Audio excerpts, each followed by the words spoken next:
Things have been hot in New York City as record-high temperatures bake its inhabitants. People are hot, tired, impatient, maybe just a little bit on this side of crazy. As we stare at the Empire State Building, we can hear someone reporting to a police officer that they saw a telephone eat not just a guy's money, but the guy himself. But, that person's probably crazy, imagining things. It must be the heat. Stuff like that is impossible. Inside the building, we find a mother, father, and 3 loud kids. They're tourists, and they are loud. They're rambunctious, and they're super annoying. The kids are fighting and poking at each other. Mom and Dad are both quiet and reserved, too worn out to do anything to keep the kids in line. Dad recites facts about the Empire State Building from a book, such as it being 102 stories tall. "But Dad," one of the kids says, "how come the elevator goes up to 113? Mom backs up Junior, and Dad sighs. The guidebook must be wrong. After all, it's not like buildings can grow. Unlike kids, the amount of money that it takes to keep them in clothes and ice cream. God, Dad wishes that he could just drown them in the stuff." The elevator dings, and the family shuffles and shouts their way inside of it. Mom tells the kids to behave. After all, they are tourists. But once the door closes, the lights in the elevator suddenly go off. "Hey, Daddy, open the doors!" They start pounding on the door. "It hurts! Somebody, anybody, for the love of heaven, have mercy!" On the outside, we see that the elevator is really a mouth, and red eyes above it look back at us. The screaming and pounding finally stops. A small trickle of fluid runs from the elevator door, and aimlessly, carelessly, a janitor wearing headphones just mops it up and moves on. My name is Ben, and this is Comic Book Breakdown episode 24.7 of the X-Men's Inferno crossover, Alone Together.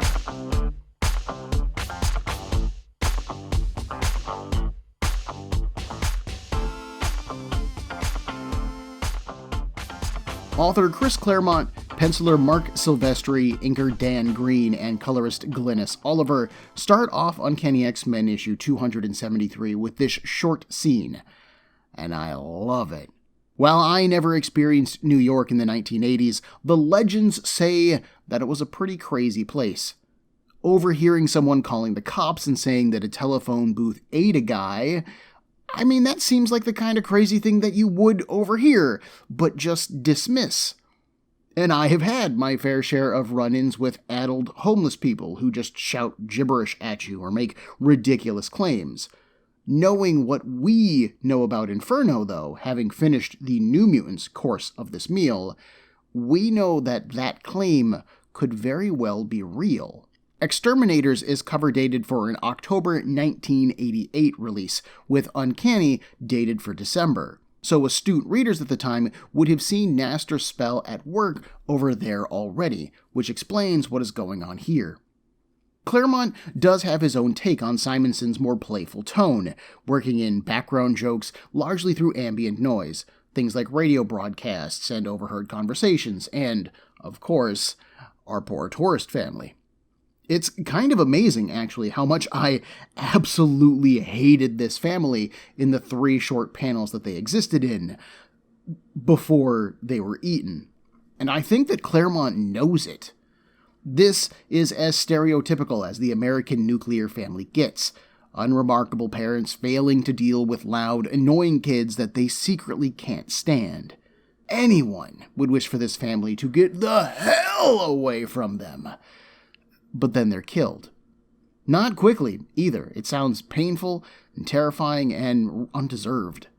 Our distaste for this family, our own desire to see them go away, is made manifest in the pages of the comic, which then fills us, or me, anyway, with shame. Yeah, I wanted them gone. That didn't mean I wanted them dead.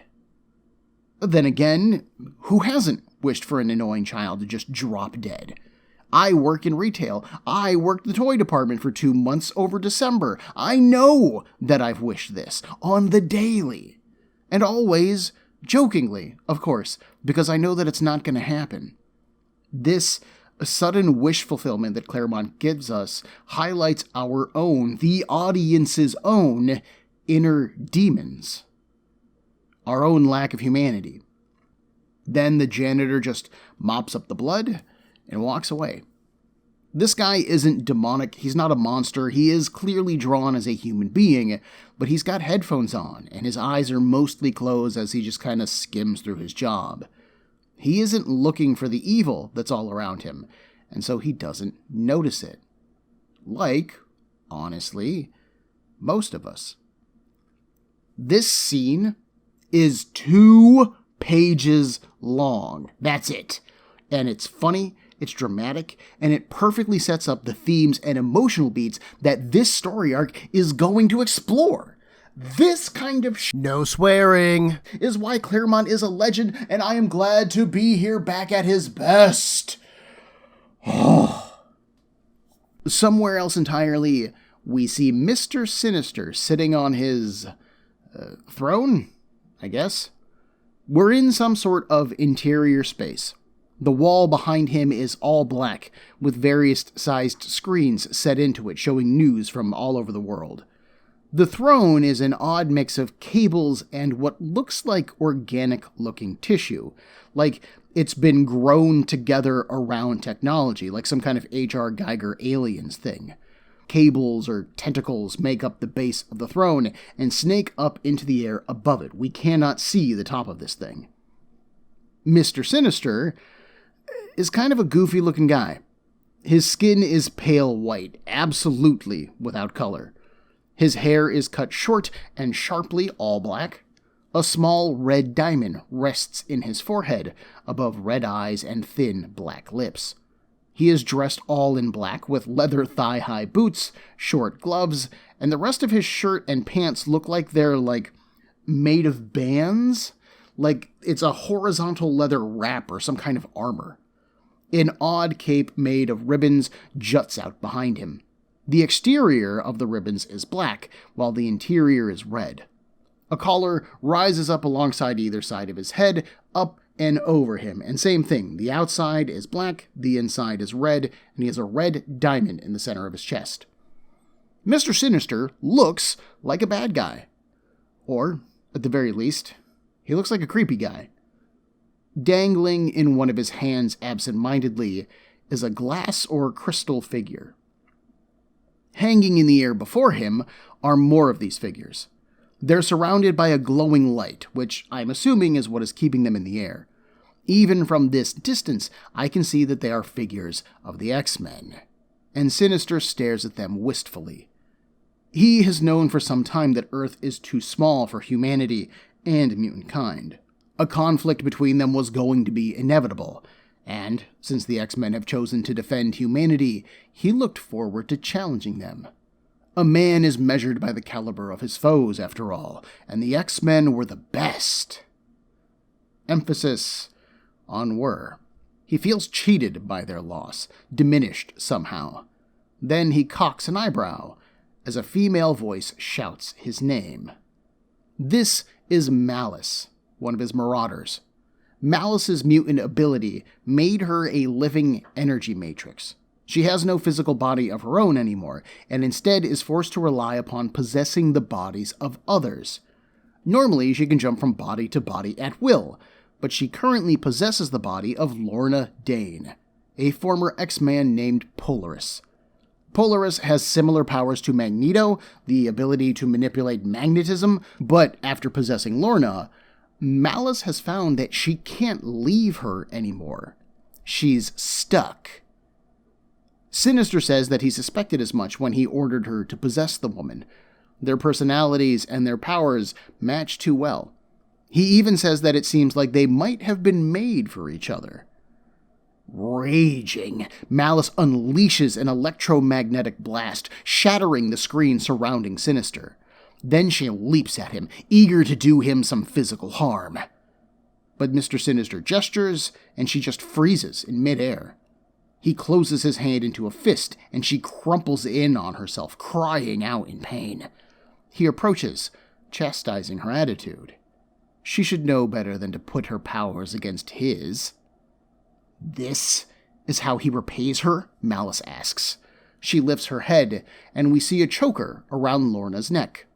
A small red-faced rests in the center, and this is a manifestation of Malice's possession of Lorna.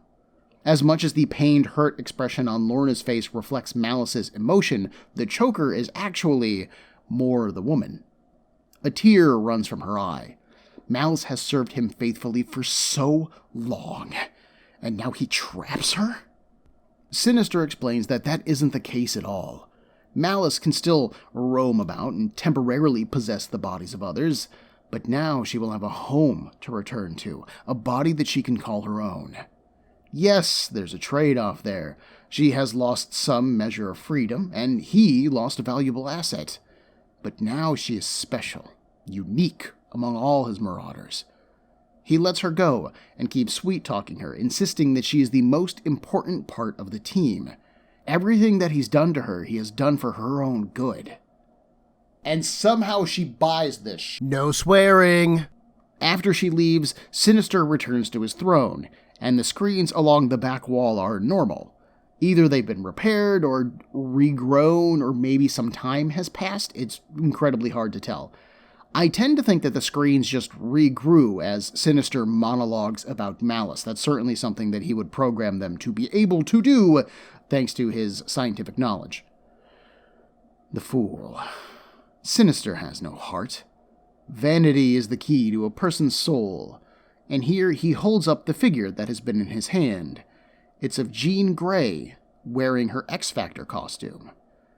If you know a person's soul, pick them apart, and learn their strengths and weaknesses, what they fear and what they dream, then you're in the perfect position to destroy them. Sinister spins the figure around, flipping it over, and it turns into Madeline Pryor. Sinister casually reaches out with his other hand and plucks another figure from the floating cloud. It's of Allison Blair, the Dazzler, and our story now moves over to her, which is a good point to take some time to examine this scene with Sinister. Mr. Sinister originally debuted back in Uncanny X-Men issue 221, but thanks to Claremont's glacially slow writing style, at this point, the audience still knows pretty much nothing about him. He is a mystery wrapped in an enigma type of character. Why did he form the Marauders? Why did he have them attack Maddie? Why does he want to face the X-Men in combat? Well, at this point, nobody knows. This scene does little to elaborate on his background or motivation, but it does show us the type of person that he is. He is arrogant, calling the X-Men the best, but still wishing to prove his mettle against them. He is smart, able to play Malice's emotions with ease, convincing her that her own anger is misplaced, and that when he wronged her, he actually did her a favor. But Sinister is also scientifically intelligent, guessing that the energy matrices of Polaris and Malice would cause them to bond in a way that no other host would for Malice. He is a manipulator, he's cruel, and he cares nothing for the emotions or feelings of others, so long as he gets what he wants. By establishing this, and then showing Sinister's interest in both Jean Grey and Madeline Pryor, Claremont is hinting at the villain's machinations regarding the two. This is going to be a huge part of Inferno, so establishing that concept here is a smart, long-term move. The stuff with Malice obviously isn't good for Polaris. She is a former X-Man, after all, and a hero in her own right. She is also the ex of Alex Summers, the X-Man known as Havoc, so there is an immediate concern for her as an audience member as well. But her story elements aren't going to play too much into Inferno. That's an ongoing concern that is going to take a long time to resolve, so we're just going to move on from that aspect.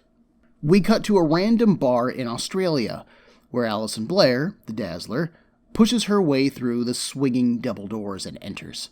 She's dressed in a tight red dress, and she is looking for a good time.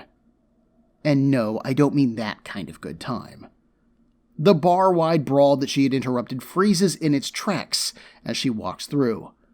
Allison marches onto the stage and asks the band if they would mind joining in. They're more than happy to have her. A decent amount of the bar is already smitten with Allison just based on her looks and confidence. But then she starts singing.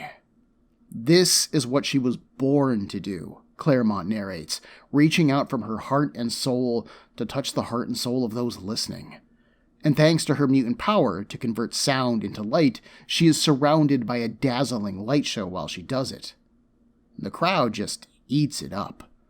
The band is inspired to play to heights that they had never dreamed of, and Allison doesn't want this moment to end. Her then-boyfriend, the X-Man called Longshot, approaches the stage, cutting through the crowd. As she finishes her first song, she pulls him up on stage and they kiss. In his hidden base, Mr. Sinister snaps the glass figure of Dazzler. He's never considered her a major player.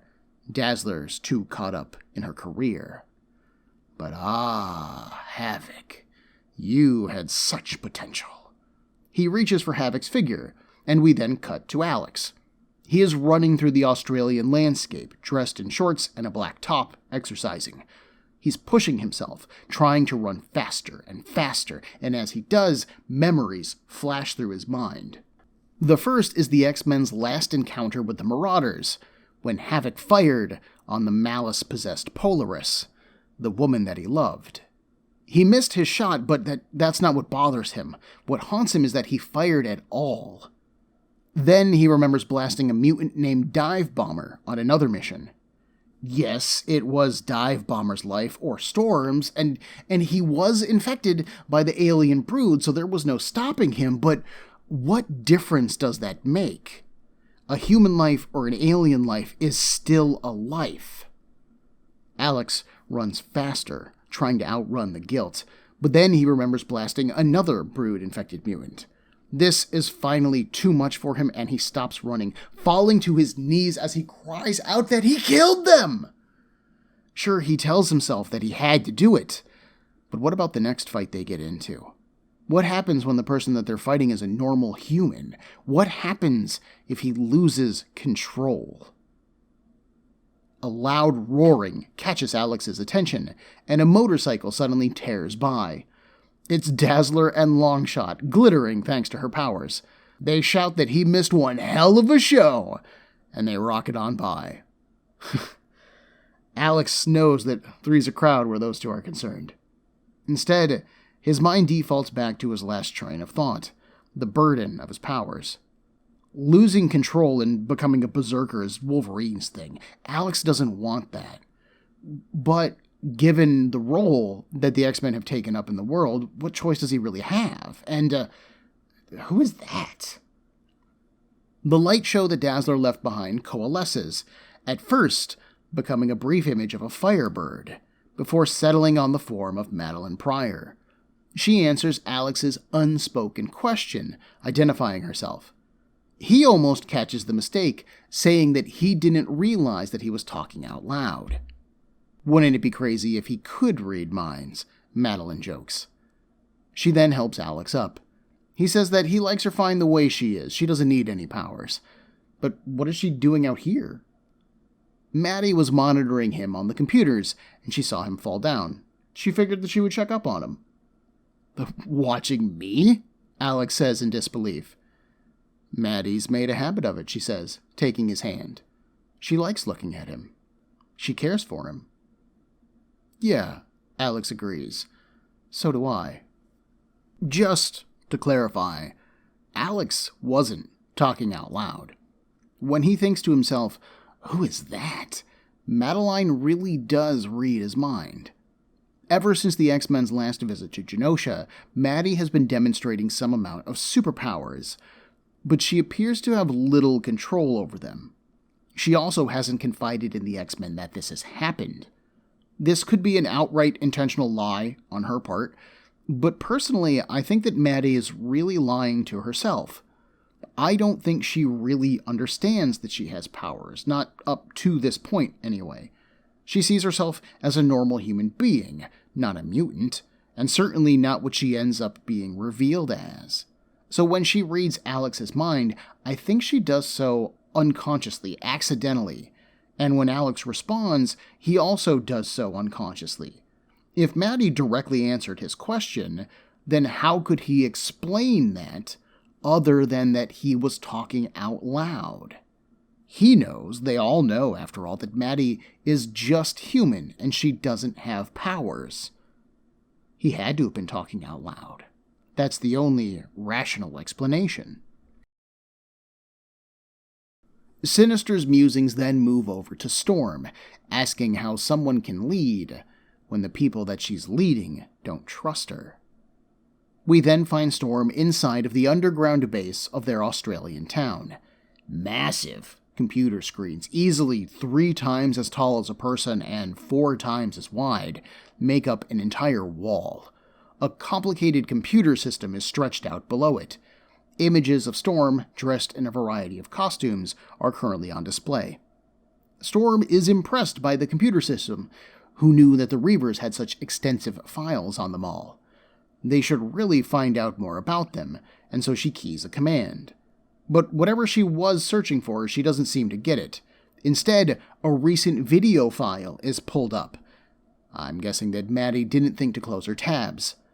An image of Scott and Jean, dressed in their X-Factor costumes, being interviewed by a newscaster, is on display.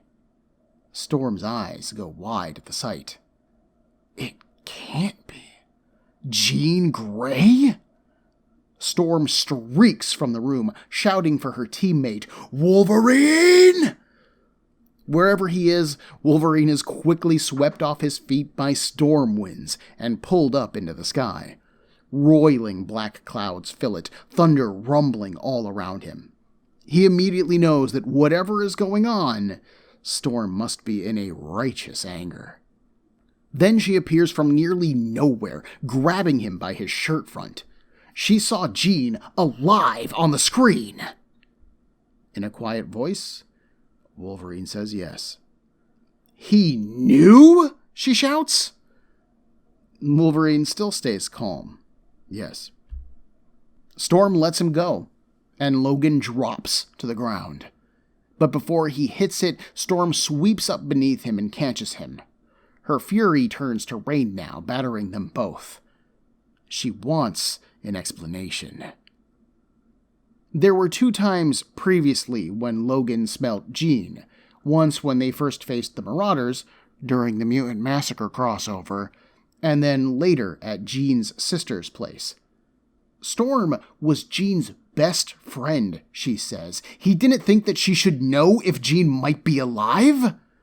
But that's just it, Wolverine replies. It shouldn't have mattered because Jean was dead. They were there when it happened. They know that she died. But then his senses were telling him the opposite. Worse, the scent he was picking up had no trace of the Phoenix on it. It was the same woman, but she was somehow fundamentally different. How was he supposed to account for that? What was he supposed to do? He didn't know then. And honestly, he really isn't sure what to do now. Maybe his mind was playing tricks on him. Maybe his senses were lying to him. Maybe he was labeling that scent Jean because he wanted her to be alive. Storm folds her arms. Well, the solution is simple. They find Jean and they confront her. Oh, sure, it's easy for her, Logan says. You know, he only loved her and then lost her. He'd moved on. He'd thought this was over with. And only now, it ain't. Sinister then moves us on to Psylocke, an X-Man that he never really got to know. Outwardly, she appears the perfect, genteel upper-class lady. But she has faced down Sabretooth before, on her own no less. It's a pity that she's gone. He would have enjoyed the challenge that she presented. Back underneath the Australian town, we're in a watery cavern. We find Psylocke, Rogue, and Colossus sparring. Despite all the nice things that this town offers, it doesn't have a danger room for training. So instead, the X-Men must test each other.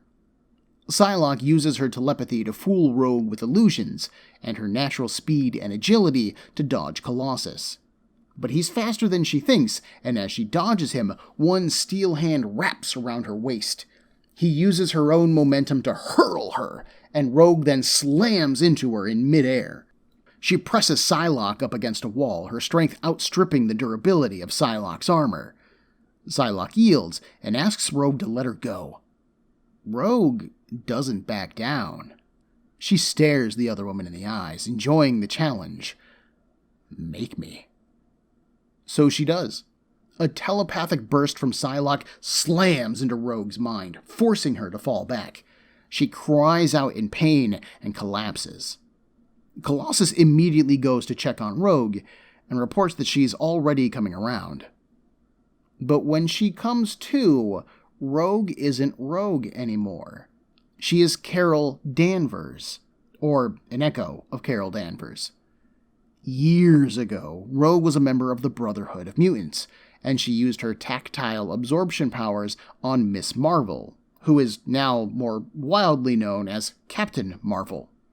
Doing so gave Rogue flight, super strength, durability, and a permanent imprint of Carol's mind inside of her own.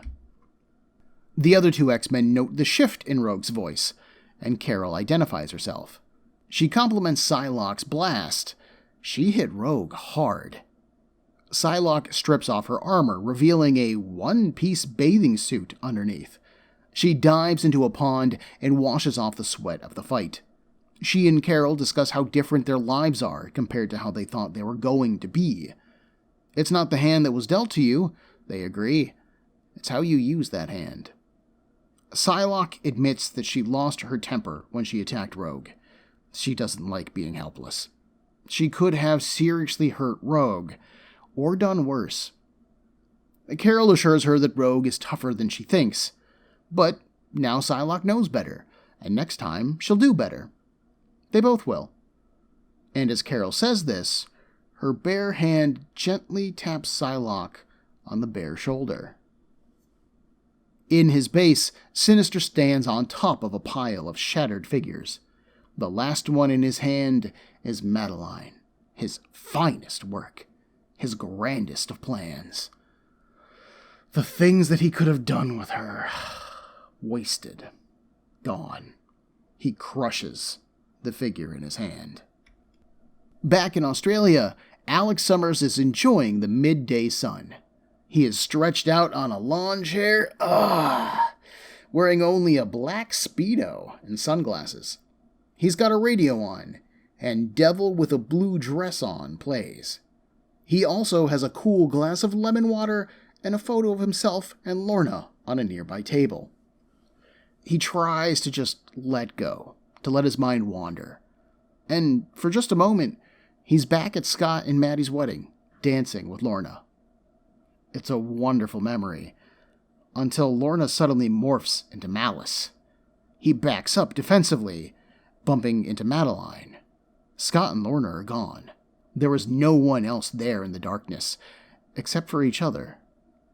It makes sense that they would take each other's hand, that they would hold on for dear life. The nap passes, though, and Alex comes to, the sun burning in his eyes. As his vision clears, it actually isn't the sun. It's Maddie. She stands with the sun behind her, wearing a blue dress. Alex literally falls out of his chair. He is so shocked to see her. When this happens, he knocks over the picture of him and Lorna, and it shatters. Maddie then flirts with him a bit. She heard the song that he was listening to, and she got a little bit inspired, hence the dress. Does he like it? Alex says that he does, but come on, Maddie. You're my brother's wife. Maddie frowns. That's news to him these days. Don't forget, he is the one who left. He is the one who abandoned her and their baby. If their marriage is over, it's not her fault. She wanted some friendship from Alex, but, if she read the signals of another Summers wrong, then so be it. She'll leave him be. As she goes inside the building, Alex stops her. He doesn't know how Scott could do what he's done to her, any more than he can understand his own feelings right now. Maddie gently touches his cheek. They've both had their hearts broken. They've both lost loved ones. Is it so wrong for them to seek solace with each other? Slowly, Maddie guides him into the shadows of the building. Alex doesn't know. He's scared. He wants. No more, Maddie whispers. Or less than I. So the game with the X-Men has ended, Sinister says, and a new game must begin. He looks into an incubation pod, where a small, chubby baby boy with brown hair floats. For each piece that is broken, Sinister says, he'll forge a better one. Time is on his side, after all. He'll win in the end. And you, he says to the baby, Nathan Christopher Charles Summers, will help him do it. From the darkness around him, a green shape emerges. It's the demon, Nastier. There are so many forces that want to claim this tiny world, he notes, including himself. We end in the Australian town that the X-Men call home. Night has settled in once again, but Madeline doesn't sleep. She envies how easily Alex fell asleep, actually. The rest of the just and the innocent. Should she envy him? Or would he envy the fact that she doesn't dream? She brushes aside some of his blonde hair and kisses the side of his head. In another time and place, who knows what could have happened between them. Maybe it still will. She could save him, but it's better that she doesn't. Maddie then retreats to the massive computer underground and contacts Nastier. Their great work proceeds apace, he assures her. Everything will be ready when and where they wanted it to be. She should be pleased. The Goblin Queen should be pleased. Madeline sneers. She would be pleased if he held up his end of their deal. She wants the Marauders found, so that the X-Men can pay them back for all the pain they've caused her. More importantly, she wants her son. If he doesn't deliver, then know this, demon. She'll show him the true meaning of Inferno. That's where the issue ends. And this is so no swearing. Good. Claremont uses these Sinister scenes to provide a framework for the entire issue. As Sinister muses about the X-Men, we visit each of those characters in turns. This is done not only to show us that Sinister knows these people intimately, much more than just a general bad guy should, but it also hints at his greater plans. He is the one who has little baby Nathan, who has been missing for months. Why does he want the child? What is he up to? We don't know, but Claremont is demonstrating that Sinister has long-term plans. Plans that were built around Madeline Pryor and Jean Grey. The content of each of those vignettes varies from character to character. Claremont is either moving old plot lines forward, like developing the connection between Alex and Madeline, connecting older existing dots, like Wolverine and Storm's discussion about smelling Jean before, or playing with one of his favorite themes, power, and the responsibility that it brings. If this sounds familiar to you, well, it should, because Marvel has built a universe around that concept. Claremont basically gives us two examples of that theme within this issue. Dazzler and Longshot are both superpowered individuals. Dazzler can turn sound into light, and Longshot Longshot's weird. He has a variety of superhuman characteristics, but most notable among them is his good luck power. When Longshot's motives are pure, things just seem to go his way. Anyways, the point is that they both have powers, but notice here with them there is no drama, there's no angst. Allison sings a song, Longshot hangs with her, they go for a motorcycle ride. It's a fun night out. Sinister even tells us that Allison is more concerned with her career than the war between man and mutant. And that's absolutely true. That is shown here. The other X-Men are training, or worrying about their powers, or questioning their role in the team. Not these two. Even in Allison's original ongoing series, the book was honestly structured less like an X-Men comic and more like a Spider-Man comic. Dazzler would be doing her singing thing, trying to have a successful life, and then a supervillain would terrorize the populace. She would go and stop them, because it was the right thing to do, but it wasn't her goal in life. It wasn't her job in the same way that Spider-Man makes it his job to go be Spider-Man every day. Allison isn't a warrior at heart. She's a singer, and she's happier for it. Conversely, the rest of the cast worries about their powers and their proper usage. Alex is scared that his power, converting cosmic energy into deadly plasma blasts, is only useful to kill others. But he doesn't want to kill people, so what, is he cursed? Does he have a choice in the matter? What if he fails one time and loses control? For Alex, his powers are a matter of life and death and morality. They shape who he can be and what he can do. Allison gets to choose. Do you want to be a singer or do you want to be an X-Man? Alex doesn't feel like he has that luxury. With Storm, we have Wolverine comment that she must be in a big mood when he sees the degree of weather that she's generating. We see an example of her power, the level of danger that it can reach unconsciously.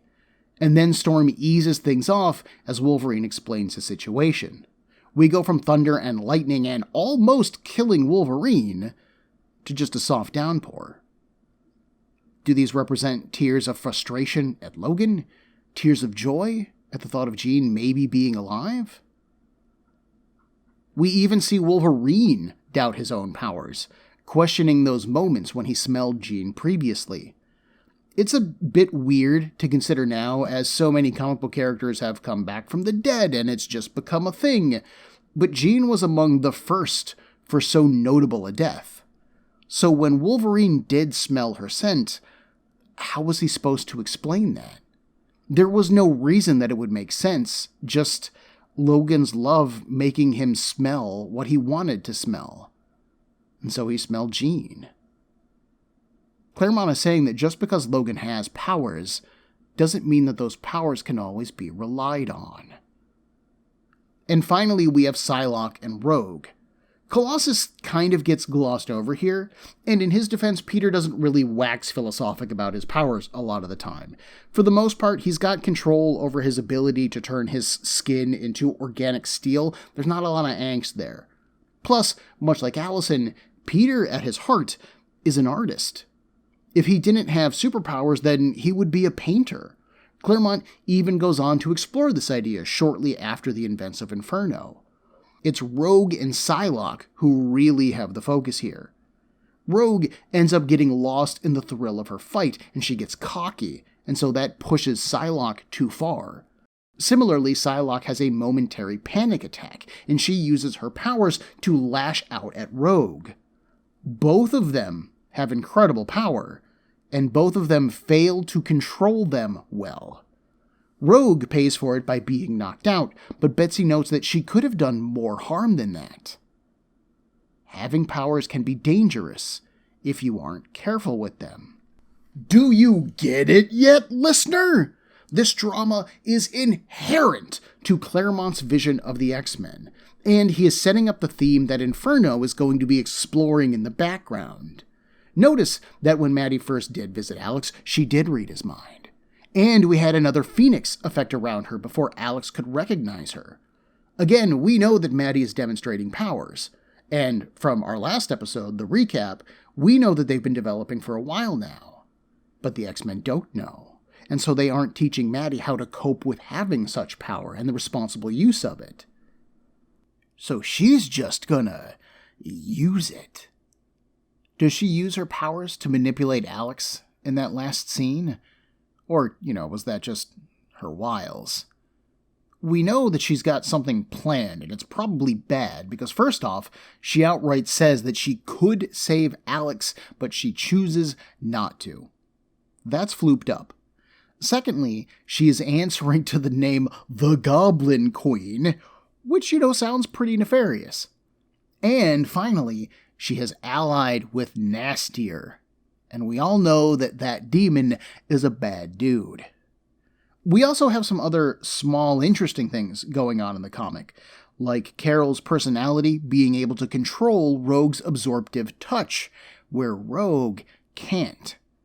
Same body, two different minds, two different set of rules. That implies that Rogue's lack of control is more of a mental thing. It is specific to her, and it's not just a function of her powers or her body, it's in her head. This issue was drawn by artist Marc Silvestri with inks by Dan Green, and I love it. Silvestri is an industry legend, and his time on Uncanny is synonymous with what is now called the Outback era. During this time, the X-Men spent their time in Australia. Silvestri has a very sketchy art style. He leaves a lot of little sketch lines all over his characters and pages. His faces are lively, full of personality. He is not afraid to caricature eyes, especially with the non-superheroic figures who appear in the comic. Like the family that we have at the start of the book, they look like a schlubby, stereotypical American tourist family. Dad is balding with no chin, Mom's figure is drooping, the kids are all tiny and loud and obnoxious. But then you have a scene like Allison entering the bar, and she is a knockout. It's a really great artistic balance, able to sell the mundane portions of normal life, as well as the heightened reality that superheroes occupy. This range allows Silvestri to sell the comedy of the opening scene, the horror of the family's death, and the fluid action of the X-Men, all in one issue. Even Mr. Sinister gets some really great facial expressions, selling his utter calm and indifference to Malice's outrage. When she shouts his name and he just cocks one eyebrow like The Rock, fantastic. It looks great, and it shows so much how she is shouting at him and enraged, and he's not scared. He's not even surprised. He just goes, eh, and his eyebrow raises. He's just curious as to what's going on. That's fantastic. This level of sketchiness can leave some of his panels lacking in detail, though. Sometimes his backgrounds can be a little hard to read, but his figure work is always on point and the scenes move well. His panel layouts work. Overall, the composition's excellent. Silvestri has worked on and off in comics over the years since, most recently on a new Batman miniseries for DC.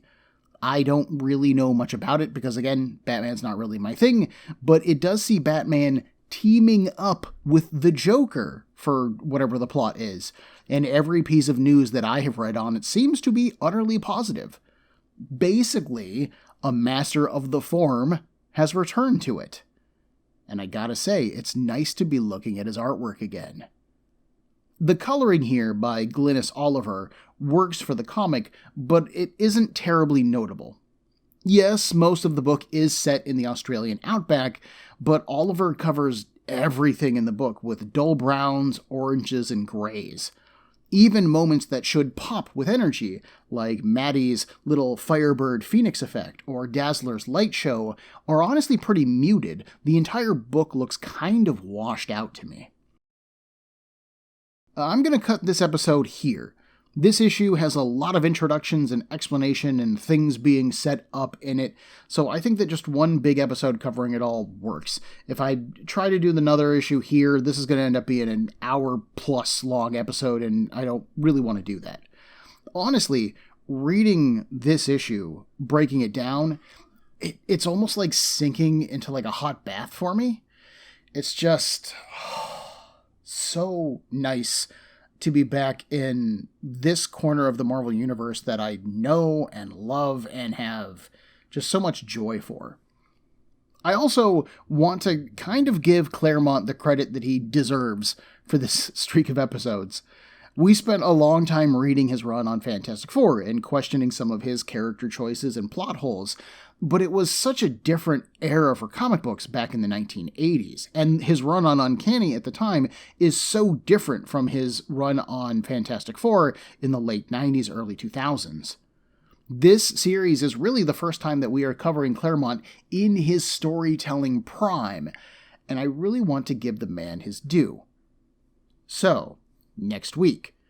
The X-Men finally get word about the Marauders' location, and they are itching for some payback.